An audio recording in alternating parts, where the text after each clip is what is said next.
Good afternoon, Summa scholars. Let me get this, what do you call this thing? Microphone check? I lost the back of it down my pants or something.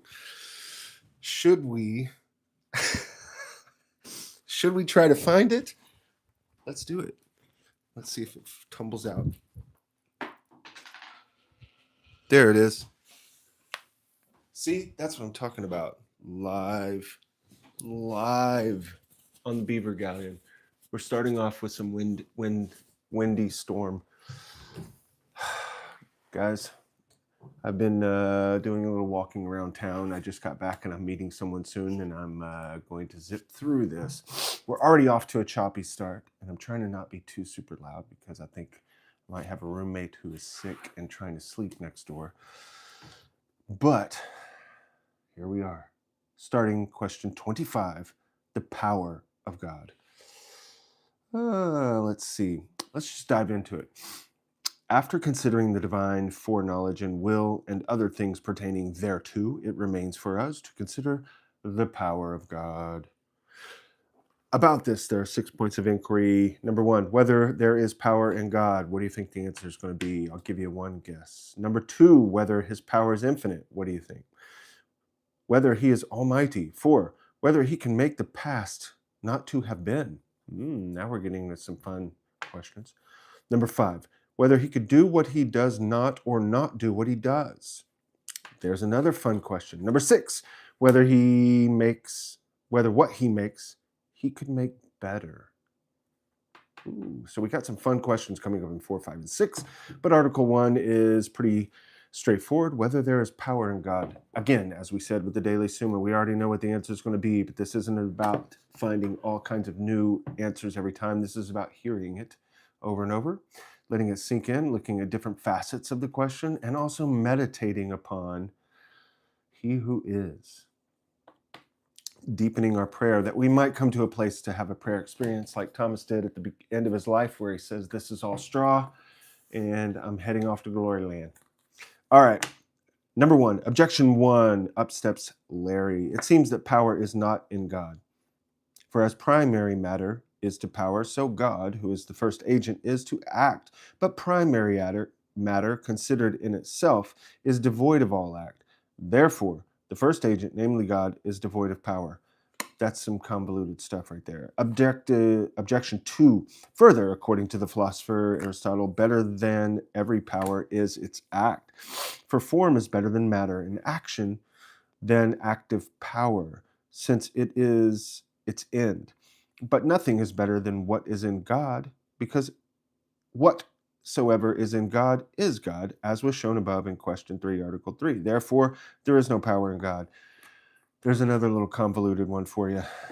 Objection 3. Further, power is the principle of operation, but the divine power is God's essence. Since there is nothing accidental in God, and of the essence of God there is no principle, therefore there is no power in God.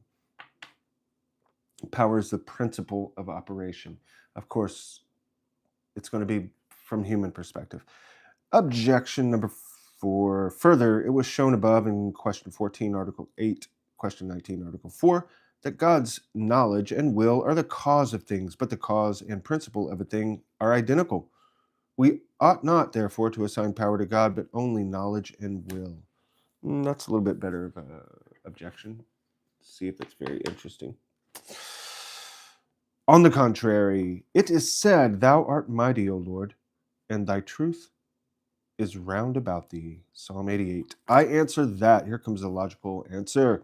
Power is twofold, namely passive, which exists not at all in God, and active, which we must assign to him in the highest degree. He's not saying that because he's God, so he's super everything. He's saying that because of the reasoned arguments he made previously in the book. Okay. In the highest degree, for it is manifest that everything, according as it is in act and is perfect, is the active principle of something, whereas everything is passive according as it is deficient and imperfect. Now, it was shown above Question 3, Article 2. Question 4, Articles 1 and 2. That God is pure act, simply and in all ways perfect, nor in him does any imperfection find place. Again, this is all based on all the previous argumentation, primarily in the 5 ways, which has to do with potency and act. You cannot have God being in any way potent with potency. He is pure act, because potency is an emptiness that's filled up, and there must be some cause to fill it up. And if the cause to fill it up is something other than God, then that thing must be the origin of the potency, which would be God itself. You're just going back to the final principle. This is Aristotle's logic in going back to find that there is one unmovable mover, which we commonly refer to as God. Whence it most fittingly belongs to him to be an active principle, and in no way whatsoever to be passive. On the other hand, the notion of active principle is consistent with active power, for active power is the principle of acting upon something else, whereas passive power is the principle of being acted upon by something else, as the philosopher says in the Metaphysics. It remains, therefore, that in God there is active power in the highest degree. He has no passive power. There's a lot of mystical theology you could get into with the divine economy, perhaps. I don't know, but we are just doing a simple catechesis for beginners. Reply to objection 1. Active power is not contrary to act, but is founded upon it. Oh, for everything acts according as it is actual, but passive power is contrary to act, for a thing is passive according to its potential. Whence this potentiality is not in God, but only active power. So you have the Logos being an archetypical receiver, but there was never a time when there was some emptiness that had to be received. It is all the divine economy, the relationship between Father and Son that spirates the Holy Spirit. It's an eternal reality.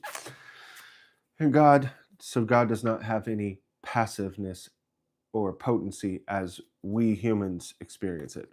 Reply to objection 2. Whether act is distinct from power, act must be nobler than power. But God's action is not distinct from his power, for both are his divine essence. Neither is his existence distinct from his essence. Hence, it does not follow, because his essence is to his existence. Hence, it does not follow that there should be anything in God nobler than his power. Again, when we were speaking of God, we're speaking Adonai Echad. God is one. These are ways in which we, in our plodding space-time linear mind, put concepts together, all according to the divine plan. But we can't get that confused with the way things are in the eternal deity. Reply to objection 3. In creatures, power is the principle, not only of action, but likewise of effect. Thus in God, the idea of power is retained, inasmuch as it is the principle of an effect, not, however, as it is a principle of action, for this is the divine essence itself, act, except perchance after our manner of understanding. Again, we're toggling both the divine and human perspective, so he says our understanding, inasmuch as the divine essence, which pre-contains in itself all perfection that exists in created things, can be understood either under the notion of action or under that of power, as also it is understood under the notion of suppositum, possessing nature, and under that of nature. Accordingly, the notion of power is retained in God insofar as it is the principle of an act. Since God is pure act, all act flows, or all what we call act, all of our potency and movement and cause and effect and action flow forth from this undergirding divine Logos, which is holding all things together in being. So in that sense, we can say that God is acting, but that's in our world and from our human perspective. Reply to objection 4. Power is predicated to God not as something really distinct from his knowledge and will, but as differing from them logically, human perspective, inasmuch as power implies a notion of a principle putting into execution what the will commands and what knowledge directs, which 3 things in God are identified. Or we may say that the knowledge or will of God, according as it is the effective principle, has the notion of power contained in it. Hence, the consideration of the knowledge and will of God precedes the consideration of his power, as the cause precedes operation and effect. What was the objection for of that? Further, it is shown that God's knowledge and will are the cause of things, but the cause of a principle and of things are identical. We ought not, the cause and principle of a thing are, but the cause and principle of a thing are identical.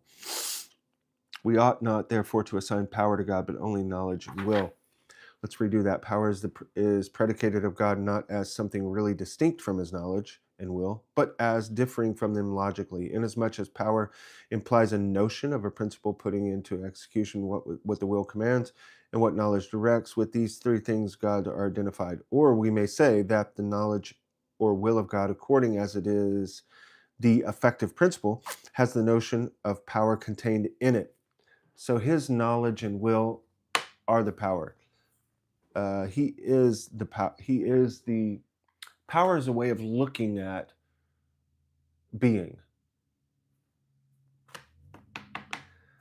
Also could go some interesting places, especially considering Nietzsche's idea of power, which usually has to do with domination, whereas God's power has to do with kenosis, total loving, self-giving. That is the true power, and that is the power that is in God. Hence, the consideration of the knowledge and will of God precedes. So his knowledge and will is love, and that is the power. Anything we see in our world that looks like power, world leaders, tough guys, whatever, that's actually not power. That's a corrosion of power and a weakness stemming from fear and lack of insight.